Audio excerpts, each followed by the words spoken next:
What's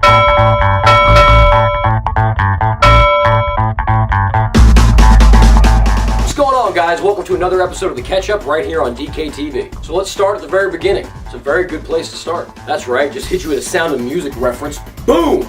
Quarterbacks. Aaron Rodgers had another great game, but once again, it was too good. That's right, they benched him again. I had Aaron Rodgers on one of my teams. That's why I want to institute to DraftKings the awesome bonus. The way this would work is if your player gets benched for being too awesome, you get a 10-point bonus. I think that would spice things up. You know, can you imagine that? You're watching the game and then you're like, oh man, they're going to take him out. They're going to take him out. They're taking him out. They take him out. They took him out. He's on the bench. He's on the bench. They took him out. Oh, they took him out. Oh. It's almost as if these coaches are more concerned about the players' health and well-being and not so much about our fantasy teams. Selfish. Jay Cutler was 1% owned this weekend, as he well should be, but he decided to play football. 10% of you thought it would be a great idea to start RG&E this weekend. That was a bad idea. He then proceeded to throw his teammates under the bus and blame them for his bad play in what I can only call a passive-aggressive mini crybaby session. Most of your high-dollar quarterbacks this weekend had kind of a rough one with the exception of Aaron Rodgers, but like I said, they benched him. The Manning brothers had a tough time. Eli Manning was named the most valuable player for the 49ers, completing 5 passes to them. Peyton Manning had a bad game as well, for Peyton at least. I blame Eli for this. I think I got a good sense of how this went down. I think there was a phone call and it went something like this. Hey, what's going on, Peyton? Hey, little brother, what's going on, Eli? Look, you know how Dad is always saying that you're like the better son and he wishes you never had me? Yeah, and how you're a disgrace to the family? Yep. Yeah, well, no, I was hoping maybe you could like give me some tips on how I can play better or something this weekend. Oh, of course, brother, a couple tips. You just need better ingredients, you know? Better ingredients, better pizza. Okay, man, could you not do that? What don't you want me to do? Well, I get it. You have commercials. Everybody loves you. You don't have endorsement deals. Well, could you at least maybe try to throw some interceptions this weekend? Now, why would you want me to do that? Because, man, I'm probably going to end up throwing like 4 or 5, and if you throw a couple, then maybe Dad won't call me after the game and tell me to change my last name. Dad really does that? Yeah, he does it every week.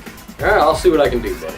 Running backs. Jonas Gray? Who is Jonas Gray? I call shenanigans. 0.6% of people own Jonas Gray. I mean, 0.6% owned? Shane Vereen was 11% owned. You know what that means? That means that the general consensus was that he was going to get the ball. I think the 0.6% of the people that owned Jonas Gray were like his friends and family. Like, he called them up and was like, hey, they're going to give me the ball a bunch this weekend, and they immediately signed up for DraftKings and entered the tournament. Jamal Charles had a great day, but at only 4.7% owned, obviously a lot of people thought he wouldn't, me being one of them. Matt Forte had a huge day, but with such a high price tag, only 5.1% of you could figure out a way to field him. But a guy like Frank Gore at 14% owned should have annihilated the Giants defense, but that didn't happen. Wide receivers.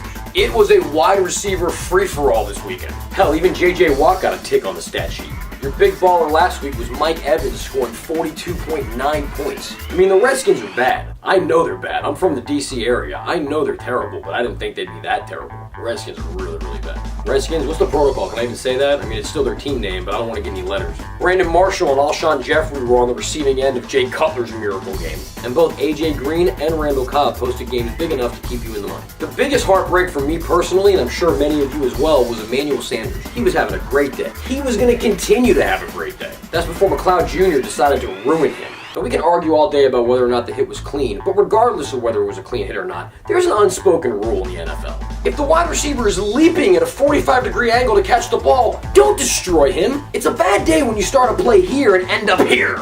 Tight ends. Kobe Fleener was your big point scorer, and a sneaky one at that. At 0.7% owned, he might have been the difference in your day. Rob Gronkowski yelled and gestured and made all kinds of movements on his way to the end zone. But at $7,900 and 22% owned, he did not pay off his price point at all. You'd have been better off with a Jermaine Gresham, who, although he only had 2 receptions, they were both for touchdowns. Defense.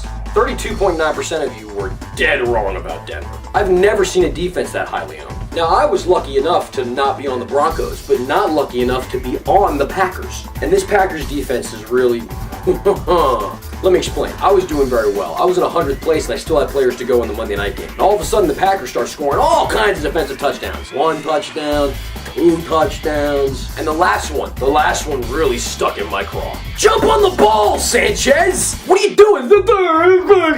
Jump on it! And as that Green Bay Packer just trotted into the end zone, I put my head in my hands and went, no! It's ridiculous. I can't even, and that's one of the reasons why Aaron Rodgers got benched, because the defense was scoring points, and just, you know what, it's too soon. I don't want to talk about it. I'm still dealing with Now this show has always been about looking back at the previous week, but we want to see if we can help you with the upcoming week. The tight end position is one of the hardest to pick and can make or break your team. So with that in mind, we have a new segment on our show. Let's go ahead and throw this over to Carrie and her tight end.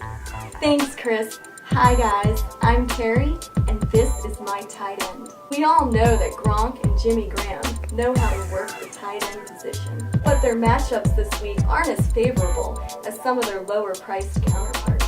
And with Julius Thomas questionable this week, you're going to have to pivot to another option to fill that hole. That's why this week I like Colby Fleener.